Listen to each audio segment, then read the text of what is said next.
In this video, you will see dependent two-person lift from the wheelchair to the bed. It's used when the patient is unable to stand on their own. It's important to note that this type of lift is only used as a last resort when there's no type of mechanical equipment available to use, because that's the safer option for any involved. It's important to coordinate before going in with the patient who's going to lead the lift. In this video, you will notice that Selena, the tallest and strongest, going to be paced behind the patient, since she'll be holding up the majority of the patient's weight, and she'll also be dictating when to lift and also explaining to the patient beforehand.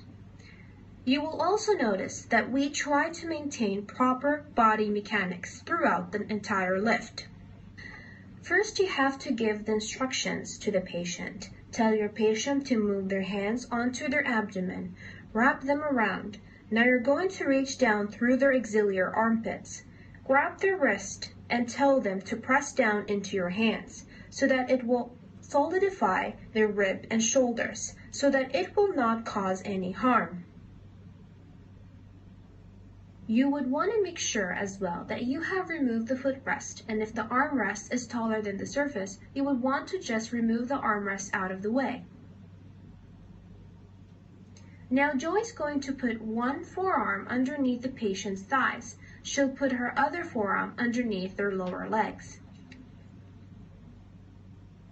And when you're ready to lift, say ready or give your colleague any signal to lift together using proper body mechanics. Notice that Joy has widened her base of support and she bent her knees when about to lift. She also maintained proper body posture when she positioned the patient onto the bed.